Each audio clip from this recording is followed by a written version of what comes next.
maybe 60. All right. I'll do what I can. I'll do what I can. Sound a feasting horn.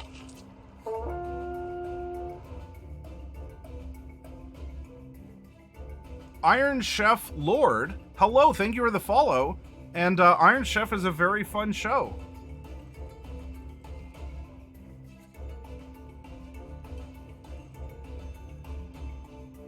There we go. We have a rat battle going on in chat as well.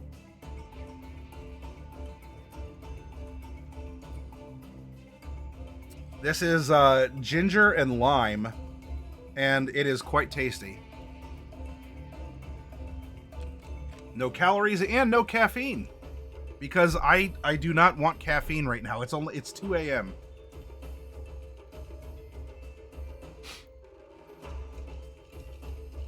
Oh, look at all those rats.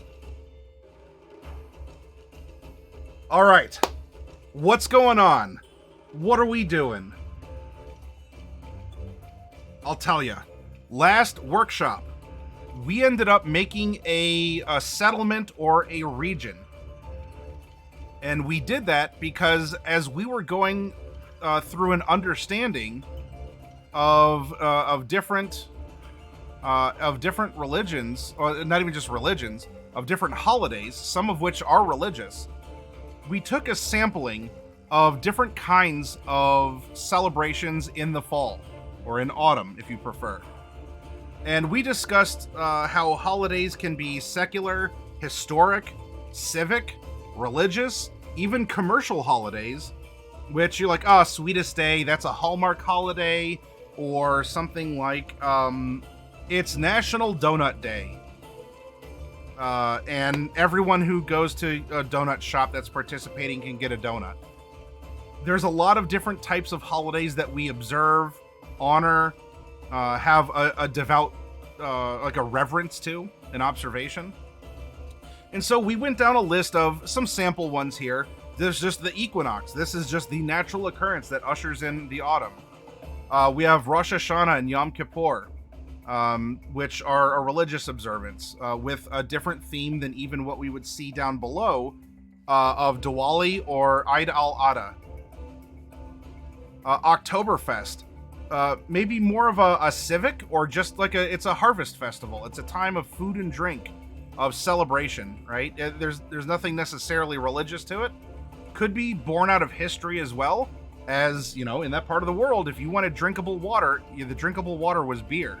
Because if you drank out of the river or the lake, then you're probably going to catch something and die.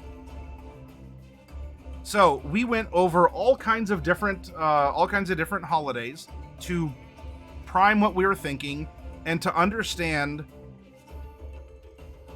why where you live, it is a part of your culture and even a religion or the history that you have, and that would be developed into a holiday in some way. So with that as our framing, we made our setting together by having you all roll up some different answers for the worksheet. And you better believe that tonight we're going to use a worksheet as well. Can you fill in a worksheet? Can you roll some dice? Congratulations, you are capable of doing this exercise. That's all you need. Because in the workshop, we have a setting, or a saying, that goes iwi. Now, what is iwi? Well, some channels have owos. Some channels have uwus. Here, we have iwis. And iwi stands for It Writes Itself.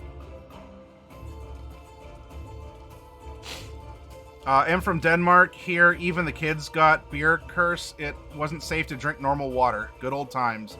Yep, clicker. Yeah, and there's our first.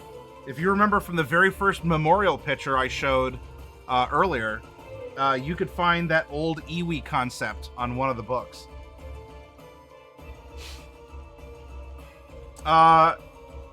George, hello, good to see you again. So we filled out this area, the region that we're going to be making some original fantasy holidays, in particular autumnal ones.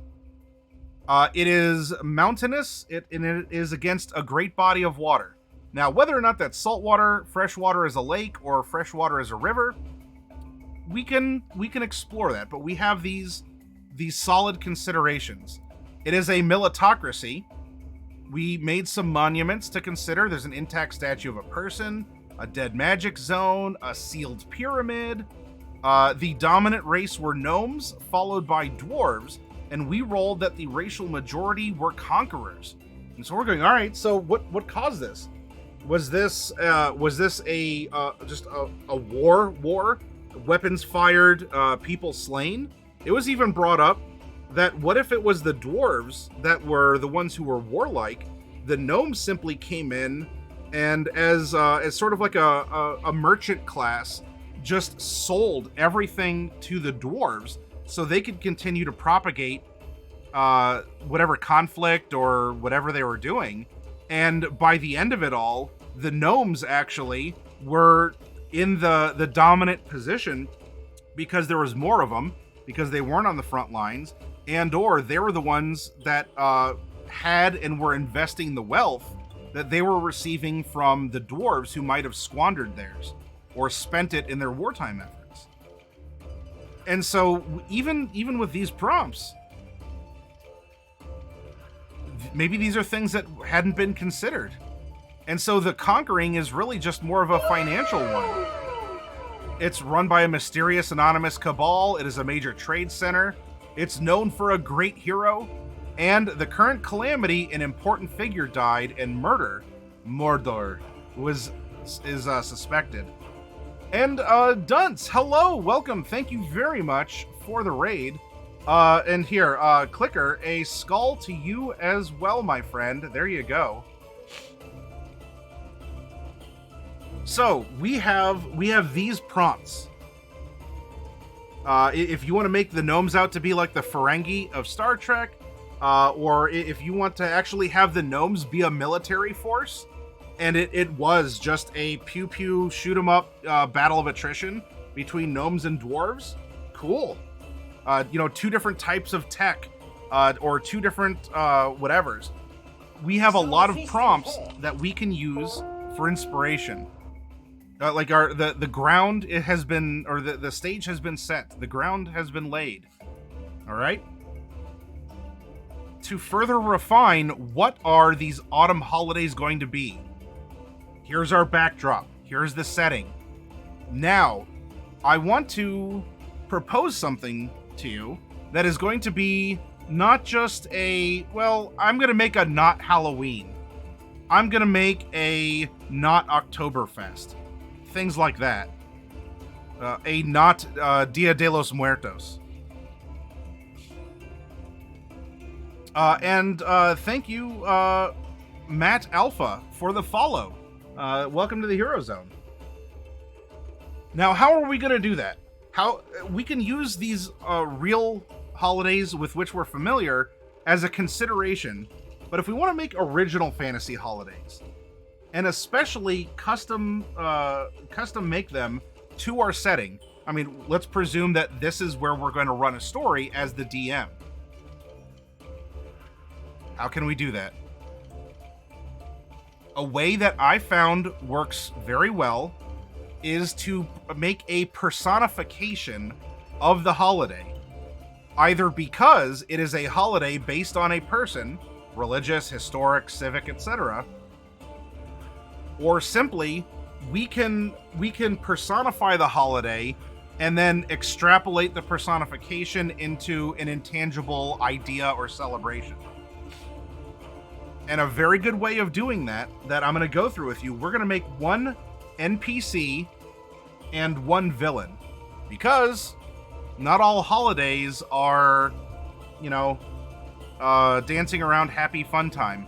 There are a lot of holidays that are memorials for the bad things that have happened, or even a bad person. In the case of he who shall not be named, or something along those lines.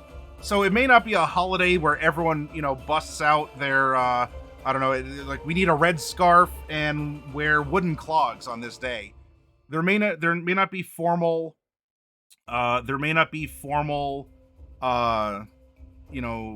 prayers or foods or something. But the villain is a personification of something that could be disastrous. It could be a bad societal movement or a point in time in that society, or in the history, or especially in the religion that the people might hold, where we remember this not because it's good, but we remember it because it's bad, and we don't want this to happen again. And so I find if you personify your holidays and you use some sort of character making, we're going to go through an NPC worksheet and a villain worksheet together.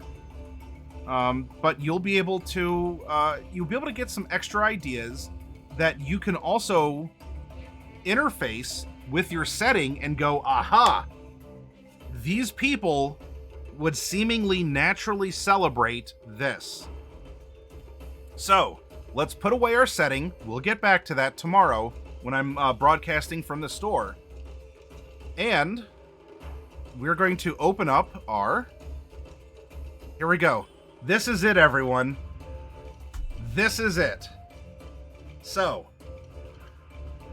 if you're rolling your eyes going, oh, an hour of this? It's not going to take an hour. And the villain worksheet only has a little bit more to it. But I want to reveal to you this process. And even if you don't end up using it, maybe I can at least get you to consider this idea and then customize it for your own experiences, the way that you think, or the way that you want to present the game to your players.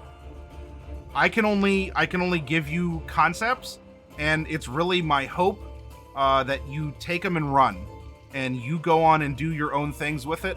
You take these worksheets, you take these ideas, and you modify them, because if you are having fun at your table with your family and friends, that makes my heart happy. Delport says, depending on whether the majority of the culture identifies with the conqueror, days commemorating great battles might be celebrations or memorials. Yeah. It can go into the concept of histories written by the victors. Or if there's just been a cultural assimilation or things like that. And we'll find out more. Now, if any of you want to lock in any particular aspect of this NPC personification of a holiday, you can spend your inspiration points. Those are the channel points, and they look like this. Inspiration. And with your redemption of a workshop dice roll, let me know which category you would like to roll. Otherwise, I'm going to call on random people in chat to help me out. And all of the commands are easy. If I call on you to roll a D12, it's exclamation point 1D12. Because sometimes I might need a 2D12. You see how it works? All right, so for any of you watching later on YouTube, or if you're just watching this chat, the bot commands don't show up here. But for those of you who are here live, you saw that we got a 10 on the 1D12 roll, and a 9 and a 12 on the 2D12 roll. All right, Kragar.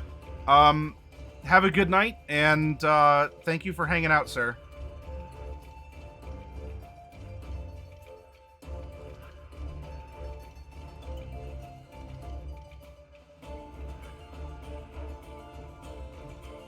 Also, if you are playing along at home, bust out your player's handbook, which you might have purchased from your friendly local game store. And if you don't have one, hey, let me know. I'll hook you up. If you get your player's handbook out, we're going to be referencing the player's handbook, and especially, we're going to be referencing our Dungeon Master's Guide.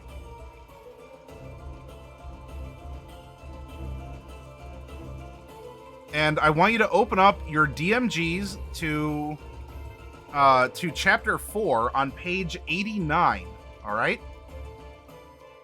class, are you listening?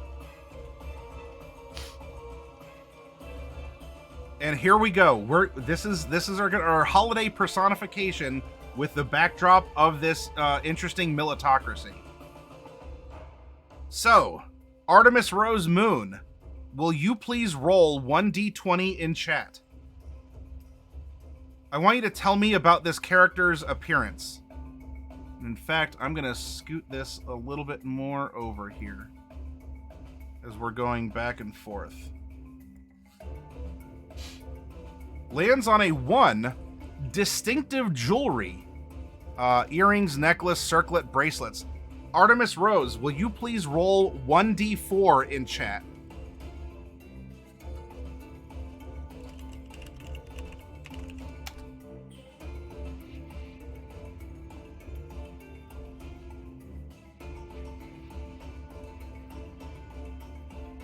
Bracelets.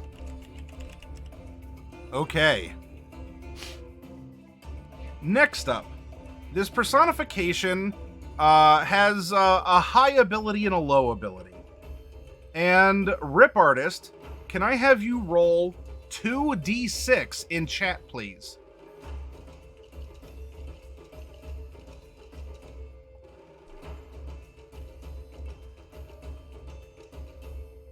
Two and 6. All right, a high dexterity. We are lithe, agile, graceful. A low charisma, dull, boring. Now, what does this mean for the holiday that this characterization is presenting to us? We're building it one piece at a time. Maybe an idea isn't forming yet, or you have this seed and we're watering it and getting it to grow and grow a little bit more. What is this this talent that we have? Clicker fishing. I need a 1d20 roll, please. Exclamation point 1d20. Yes, the story will write itself, Clicker. Oh, welcome back, Afterfov. Lands on a 2. Speaks several languages fluently.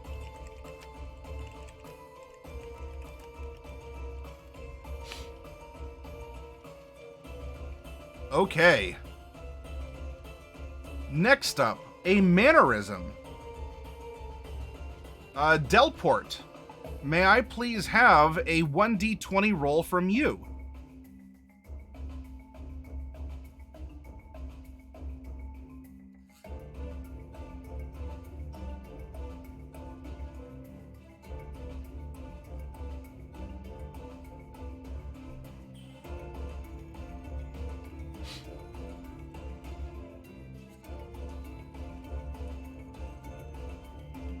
Iron Chef, we'll see. And Iron Chef, I can call on you. I can call on you next here.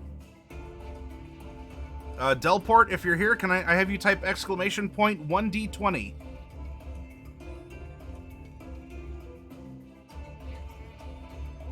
We have a 15. Stares into the distance.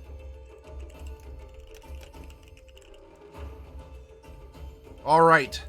Now, how does this NPC personification get along with others? Iron Chef Lord, will you please give me a D12 roll in chat by typing exclamation point 1d12?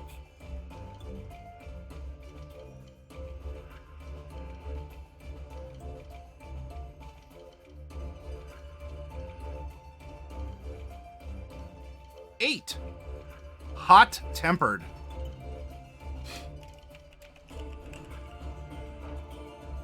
Okay. Now, this is my generic NPC worksheet. Useful knowledge, that's a black box that a DM can put whatever into. I'm not too worried about that. Now, we are going to go back to occupation and history, though we're going to approach it in that's also kind of a black box, like a filler, though there's a way that we can fill this in as well. All right, so we have this useful knowledge. Now I need an ideal. And for that ideal, let's see, who do we have hanging out in chat? Dunce, are you still here? Dunce, if you are here, can you please type exclamation point 2d6? After Fav, I can call on you next then.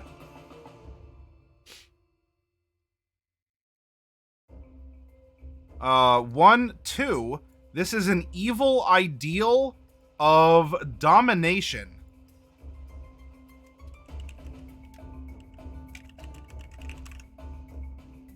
All right, our bond after FOV is a 1d10 roll.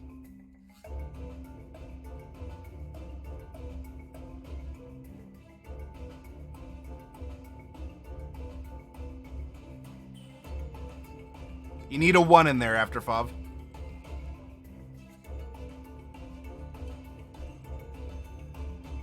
Kind of like a Krampus figure teleport.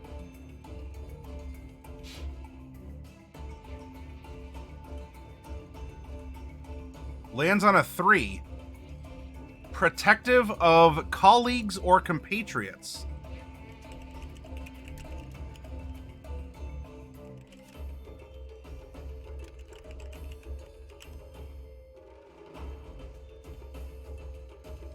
And then lastly, we need a flaw or a secret.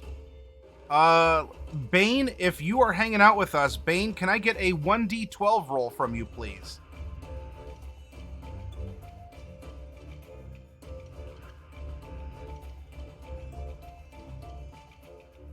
No, Bane says defiantly before rolling an 8. Ooh, a specific phobia. All right. Now, we can just stop here if we wanted to. Against the backdrop of our mountain and water region that is a militocracy.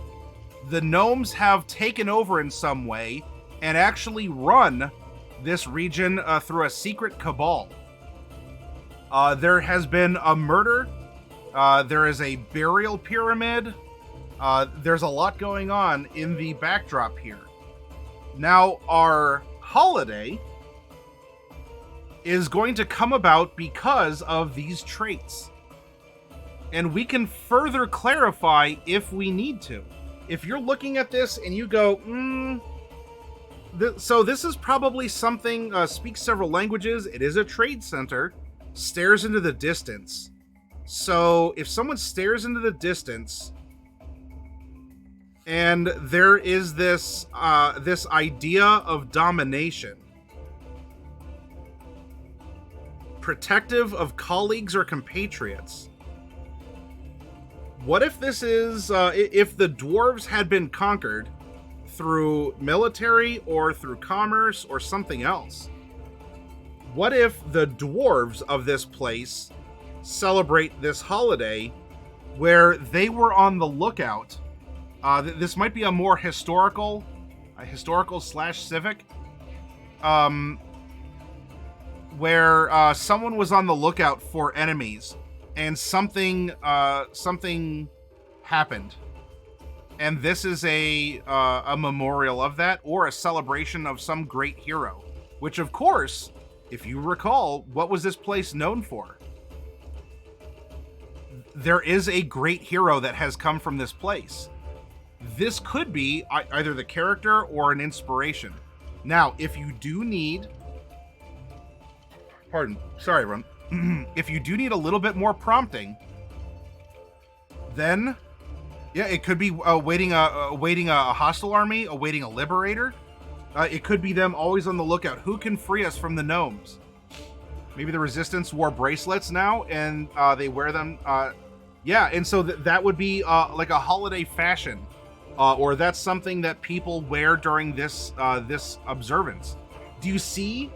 All right, so we have this personification.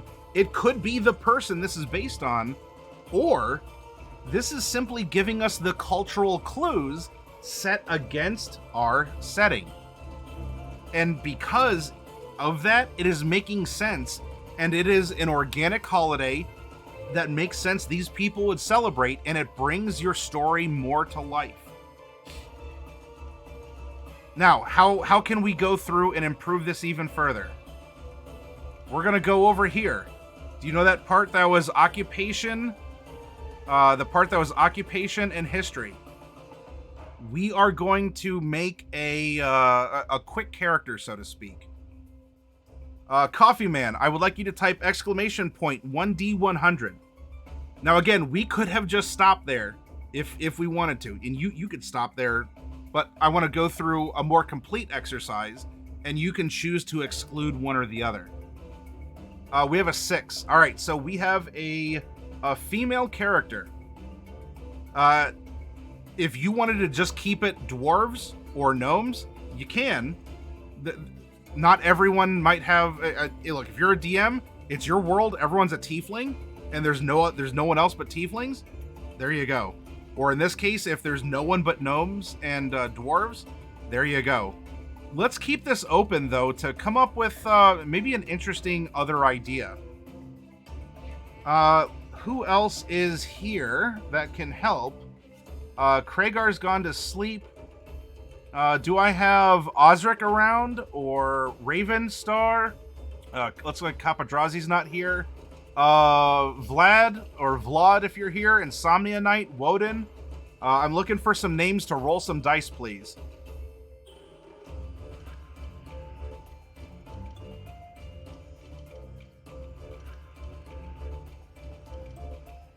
All right, Raven.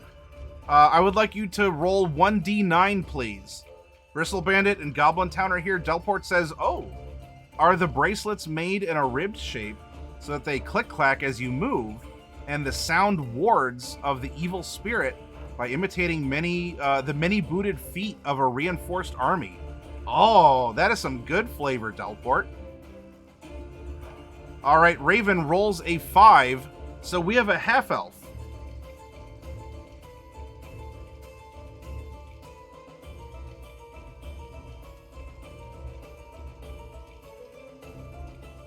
And Bristle Bandit, I need a 1d100 roll, please. We're going to use the balanced odds and find out what we have.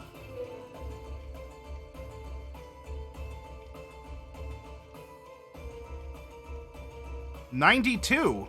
Chaotic Evil. All right. Well then. We have a Chaotic Evil female half-elf. Let's continue with the prompts. What is the background of our character, Goblin Town? Welcome back. I need you to type exclamation point 1d18, please.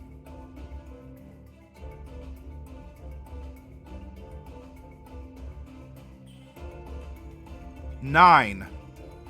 A guild artisan, or actually in specific, a guild merchant. Ooh. Well, if this is this could actually end up being what incites the gnomes if it is a gnomish thing or an economic war between dwarves and gnomes, and not necessarily an all-out militaristic one.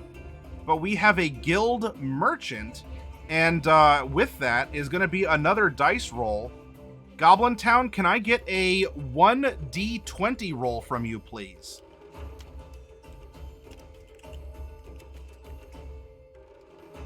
And while you do that, we have to go to our Pahubba Hubba Hubba Hey and go to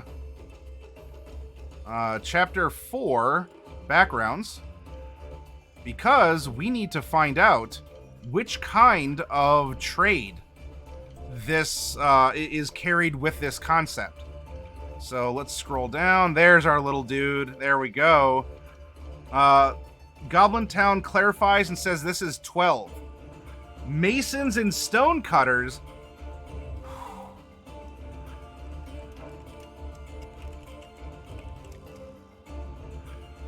Let's just do this real quick. All right. Is the story writing itself, everyone? You're seeing it happen live in front of you with these dice rolls. All right, going back to our character here. We are not using Eberron, so we're going to go back to the D12. Who else is here that has not yet rolled?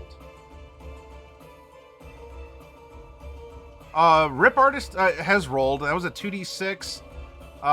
Was there anyone else out there? Osric, Kagome, if you're out there. Any of you, there's 62 of you out there. Step up and roll some dice. I would love for this to be as participatory as possible. Oh, Delport. Oh, wow, it's getting late here. I'm going to head towards bed. Delport, thank you for the ideas and for hanging out. I hope that you do like where it goes. And Matt Alpha, can I have you roll a D12 in chat? And Derek, I will call on you for the next roll. Yep, just a moment. I need an exclamation point 1D12 from Matt Alpha. 9. A rogue. Weren't you all just talking about rogues in chat? And in particular, Derek, I need a D3 roll from you, please.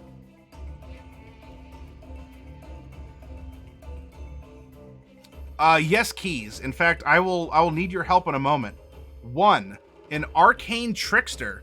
Oh, I keep going back and forth between is this a gnome? I mean, like, I know we rolled half elf, but is this more of a gnomish, a dwarvish? It's a lot of everything here.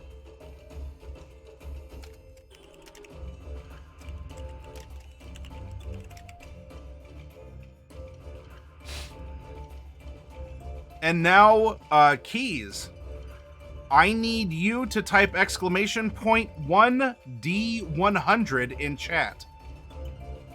And this is going to give us our age category. I don't need a specific age because this is a personification.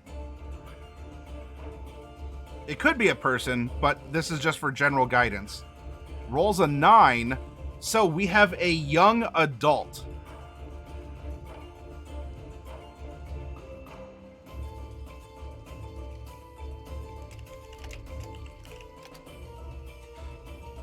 All right, from everything that we just planned, we can add a little bit more detail such that this holiday's concept is based on either a person like this, or what can we extrapolate?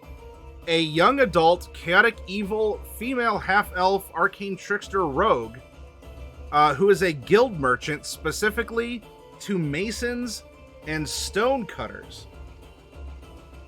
So remember, the guild merchant in this case doesn't make the tools, but sells the tools. Maybe forges the contracts. Is the delivery system, the logistics of things as well. So distinctive bracelets. Delport was talking about wearing bracelets that sort of did a click clack, maybe to ward off. Just to be a reminder of like marching boots coming in for war.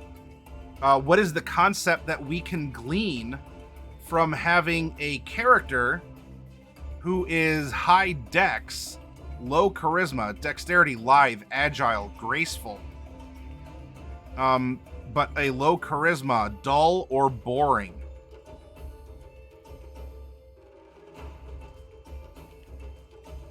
We have a person and or a holiday about several languages. This could be a clash or that coming together. Or this is someone who might actually have been the one that signed the peace between the gnomes and the dwarves.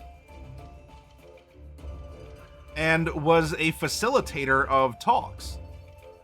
Staring into the distance as a prompt. Or as something that happened in history or folklore or religion. Hot-tempered. There's a frustration. There's a quick to anger, or a maybe feelings of needing to be vindicated for something, or that something was mishandled. There's a concept of domination. This is something that is protective of colleagues or compatriots. And somewhere there is a phobia. This could end up translating to a cultural taboo, or this could end up being translated into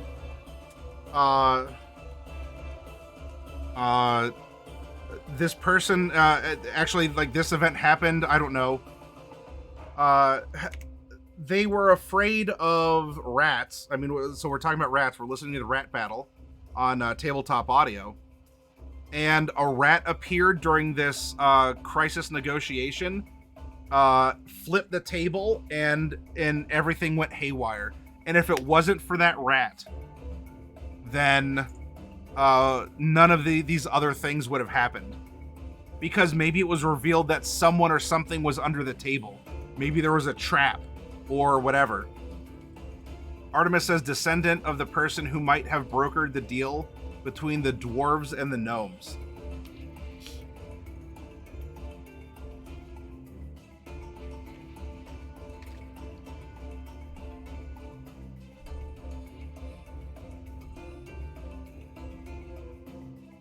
So it sounds like then, what you all think that this is more of a, that this is probably more of a historical holiday. Now, while we do have someone who is impulsive and selfish, chaotic evil, I mean, we don't have to roll a villain for there to be just someone who acts in a villainous manner, or the impulses here from someone who just was, you know, just not in line with the others who are interacting, might have actually just been the grease between the gears that got something done. And so while that person, I mean, how many of us know of eccentric people, of people who maybe you don't agree with, but they've actually gone on and done great things. So you may not like the person, but the things that happened because of that person, maybe that we're better off for it. I don't know. You have your own examples that will come to your mind, but this could be the case. So carry these ideas, think about them, store them, or if they're a strong idea, they'll linger. If they're not as strong an idea, then maybe they can be revised and continue to be measured. Because what we're going to do is take these, and we are going to go through a holiday detail page for our next workshop. Now, I want to do this one more time. For our villain, to showcase that workshop. And also, we began with things like the appearance, talent, mannerism. That can belong to anyone, and then we focused on the specifics of the character. You can do it the other way if that is how your brain works, or you think it'll be more evocative storytelling. So let's go to our villain workshop, our villain worksheet in our workshop. Let's begin with these details first and see if we apply the other qualities after the fact, how that refines our ideas. So keep Artemis, and I know Delport's gone to bed, but for the things Delport and everyone else, what you said, keep that in mind. And especially now when we can place this holiday against another holiday, this might tell more of a story of the folklore, religion, culture, economy, or something of these people. So, one more time with feeling. Artemis, why don't you start us out with a D100 roll? And for those of you still here, so Matt Alpha, Macabre Derek, Keys, if you're still around, I will call on you again. Matt says a prominent gnome adopted half-elf who made sure she was well-schooled, and she sought over time so like she was conniving. She wanted to rise to power. Ravenstar wants to lock in the flaw. Artemis gives us a 36. So we have another female character. Next up, can I get Macabre Derek to roll 1d9 in chat, please? And tell us more about this character. Okay, Dragon. Lands on a 5. Another half-elf? Ooh, alright, this is getting a little spicy. Let's find out what's going on here. Another half-elf, and Dragon, I need, as we have a villainous character, I want to roll on the penchant for evil. 1d100, please.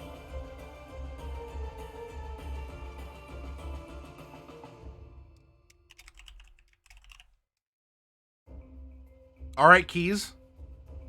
88. So we would have been neutral evil in the same spread there. 88 is another chaotic evil. I wonder if it's the same. Are we making the same character, but maybe different phases of her life? I don't know. Let's find out more. A chaotic evil, female half-elf. And Keys, I need you to type exclamation point 1D18.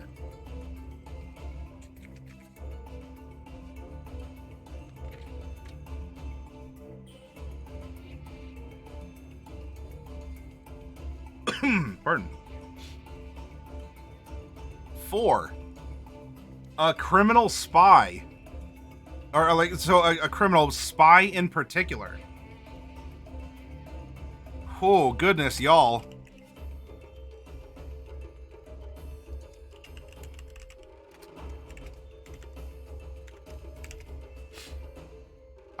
Yeah.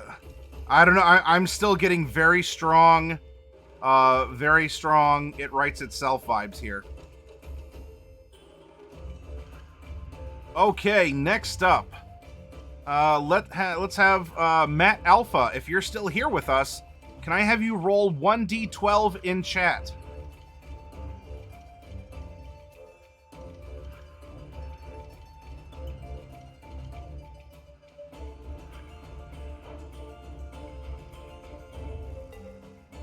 And after Fav, 5. A fighter. Ooh, all right. After Fav, can you type exclamation point 1d3, please?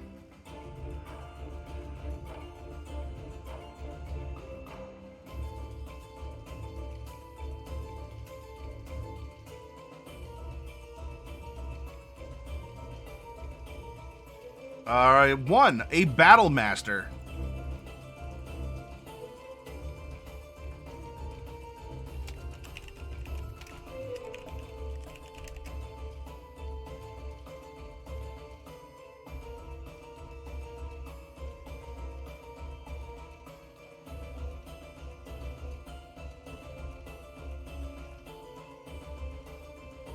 And then lastly, for this portion, don't worry, Raven, I haven't skipped you over. Can I have... Who's still here? I must have missed some people. Goblin Town. Goblin Town, if you're still here, can I get a 1d100 roll from you, please?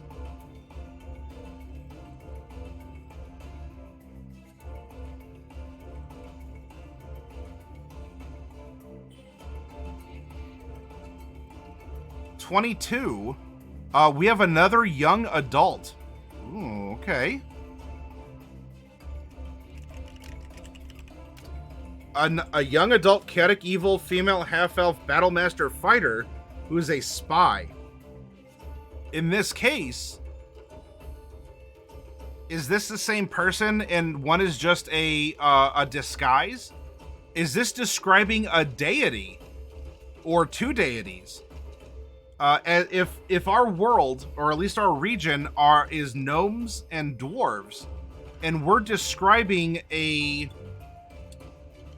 prompt for a holiday being half-elves, if elves or humans don't exist, that's the traditional half-elf, could this be describing what these people's celestials look like?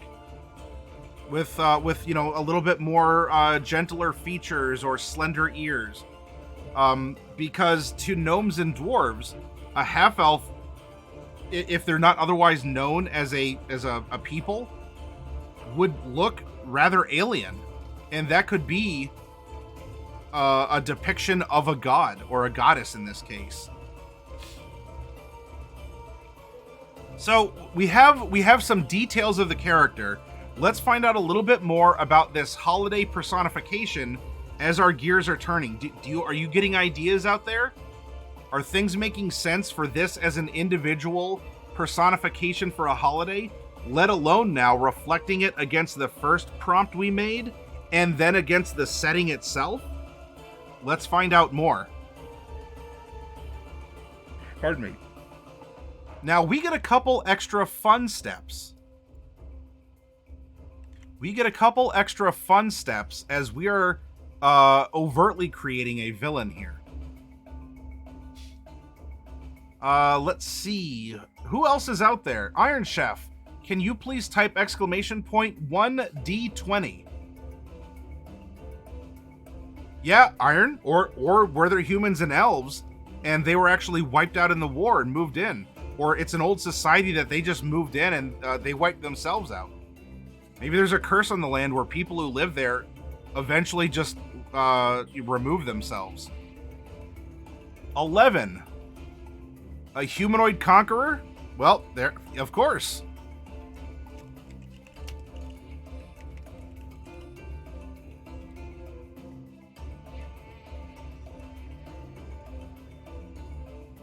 Our objective or scheme.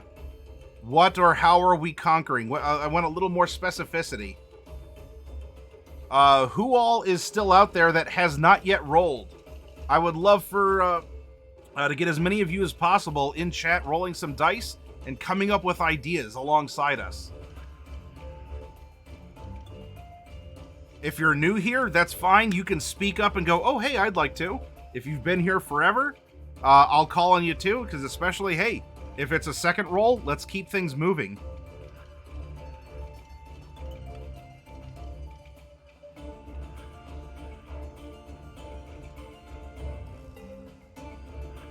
All right, Rip Artist, in the meantime, can you type exclamation point 1D8?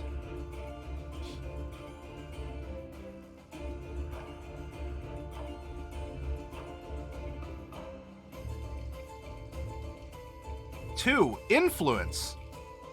All right, now, more in particular, Rip Artist, 1D4, please.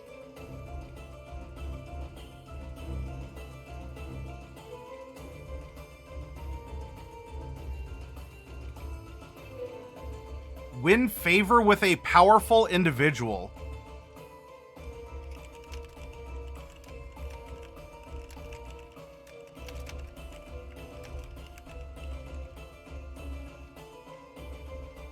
Now, how is this going to happen?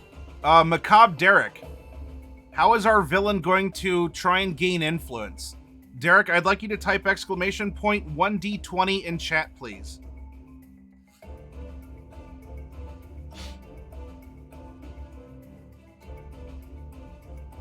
$15. Through religion. Wait a minute. Through religion?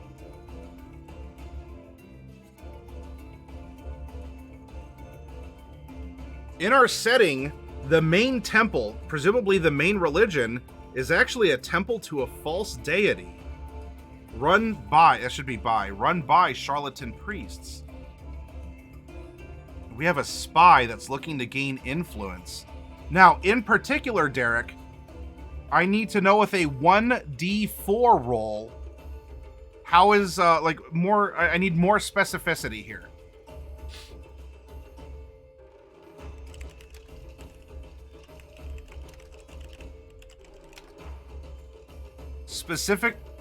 Specifically false gods. Y'all, are you I'm getting tingles up my spine.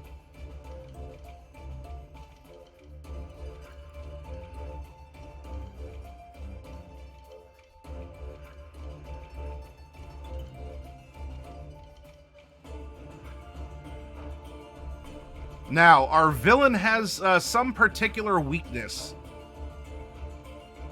Let's go with Matt Alpha. I'll call on you again here because I appreciate you finding us and sticking around.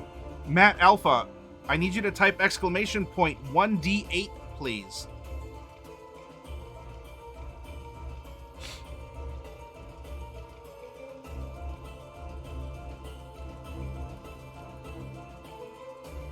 Six.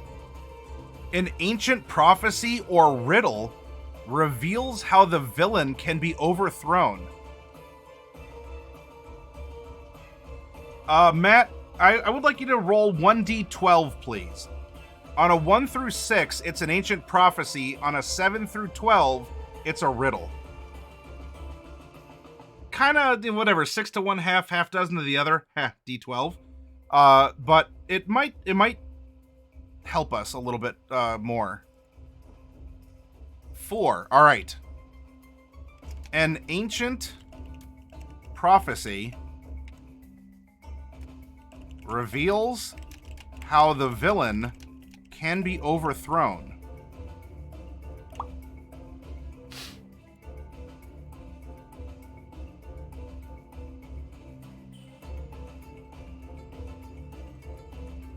All right, let's continue to detail this villain and find some more prompts for this holiday. Artemis Rose Moon, if you are still with us, may I please have a 1d20 roll in chat? And Goblin Town, if you're still here too, I would like you to roll ! 2d8. Artemis gives us a 20. This person is exceptionally ugly.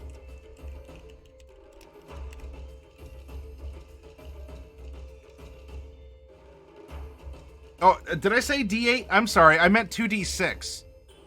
I need 2d6 from you, Goblin Town. Sorry about that.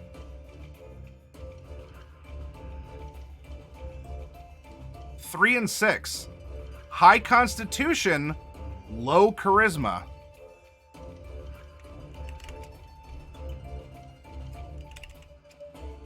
High constitution, hardy, hale, healthy. Low charisma, dull, boring.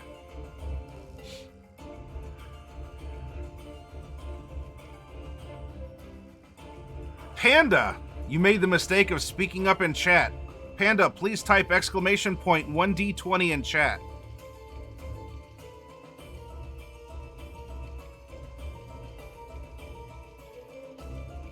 Stops on a 17. This person is an expert juggler.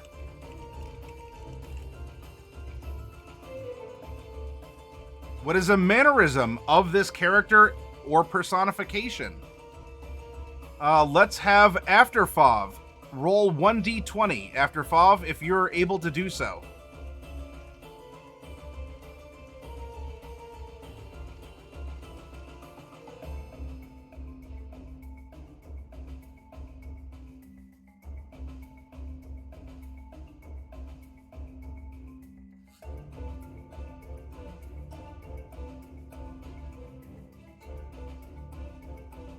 Stops on a 16. Choose something.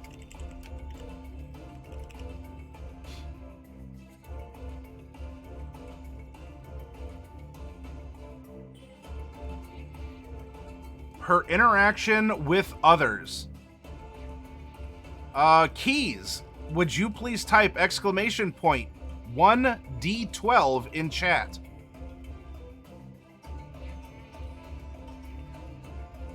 Bristle Bandit, are you still here? Because I'll call on you as well. Keys rolls a 6. Friendly. At least in appearance.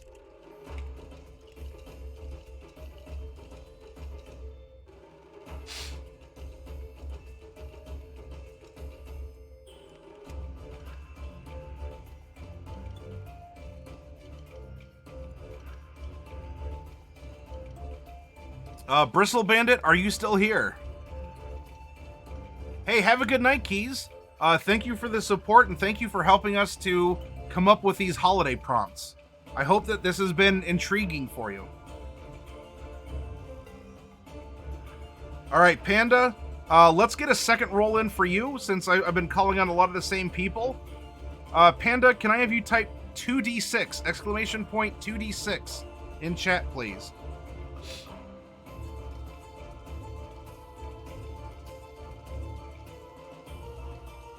One, two, three. A lawful ideal of honor.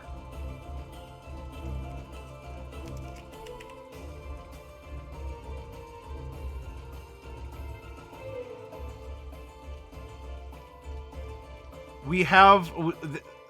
So, Derek, this might tickle you. So, she has come...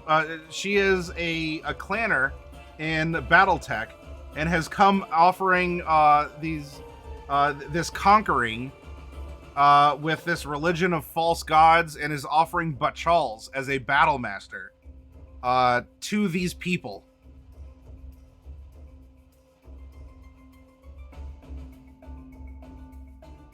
So, what is her bond? In fact, since I called on you, Derek, I need a 1d10 from you. And Ravenstar, we're cashing in your workshop dice roll for a 1d12 from you. So I need a 1d10 from Derek and a 1d12. 8. Protective of a valuable possession.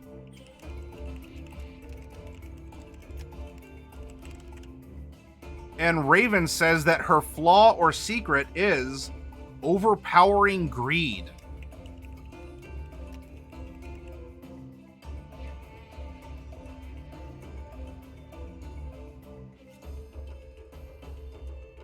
All right.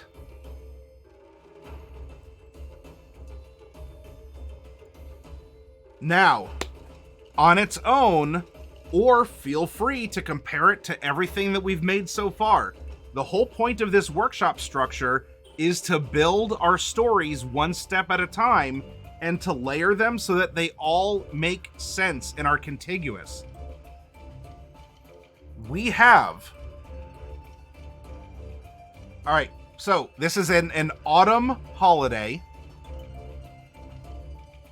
taking place in this region.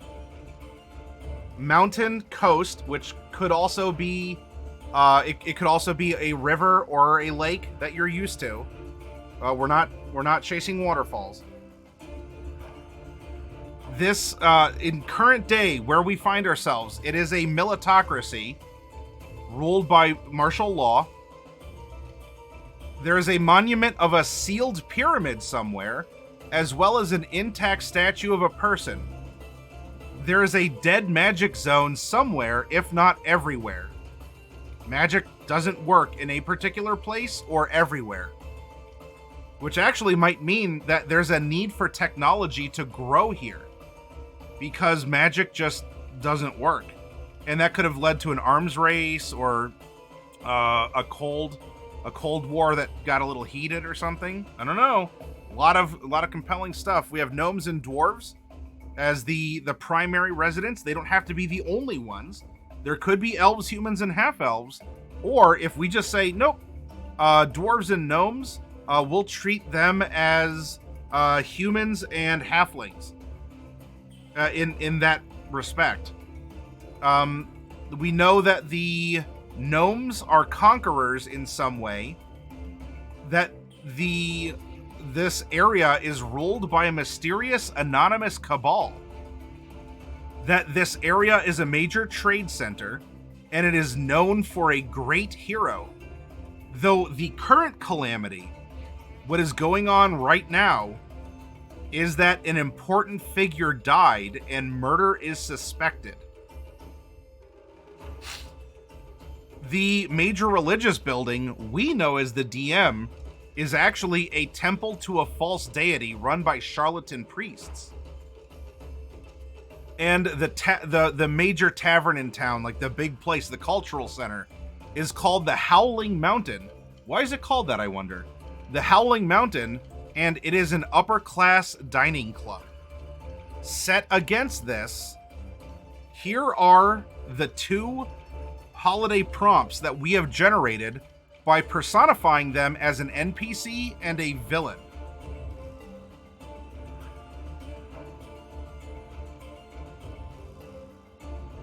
Welcome back, Orchid. Hey, Diadems, good to see you. After Fav, the treasured protected object is what's creating the dead magic zone. So then it would seem, if we go with that pitch, and you all can pitch your ideas out there as well, that these holidays, and maybe in a militocracy, where there's not exactly a true religion. I mean, people might believe it is, but it's sort of made up.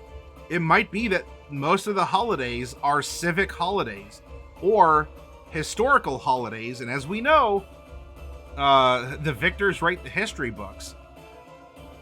So both of these could very well be historical holidays. It's just similar to, I mean, you can celebrate Oktoberfest in the same season as Veterans Day, here in the U.S. And Canada also had their Veterans Day equivalent.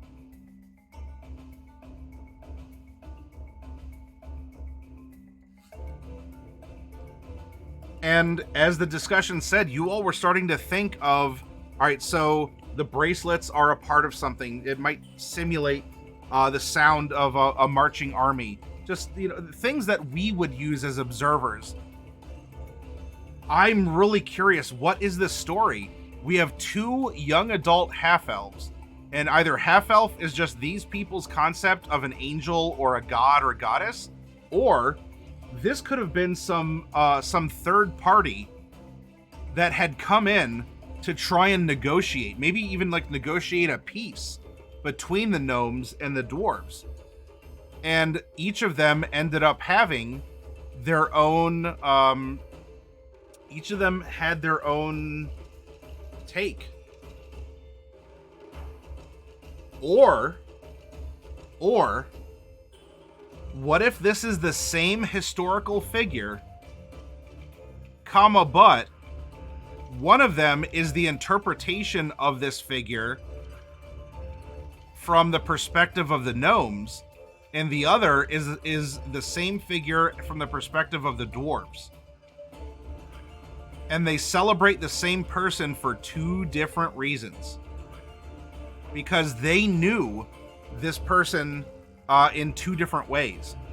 And that could even be a cultural schism.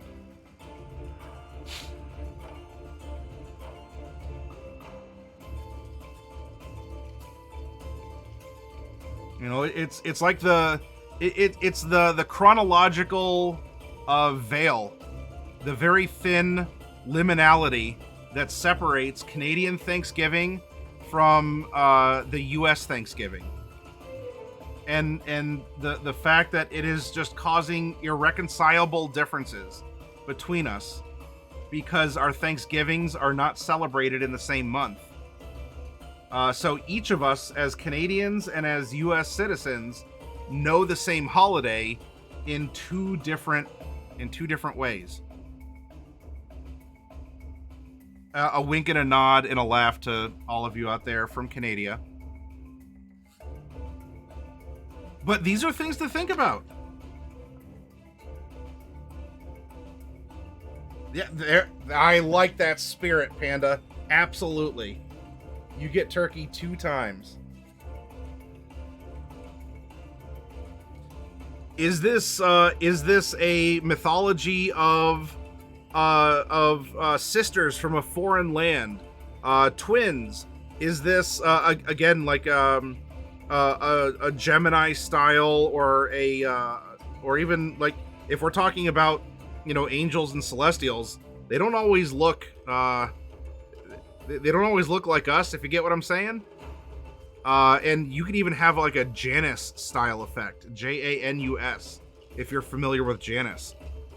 Come on, I keep forgetting the names. The Transformers that had the faces that would turn and be a different mood. Like there's a happy face and an angry face. The Quint somethings. And good morning, Phil. There we go. Thank you, Derek. The quintessence. This could even be a figure that was playing to both sides. Yeah, yep, Matt, that is Janus. Absolutely. You got it.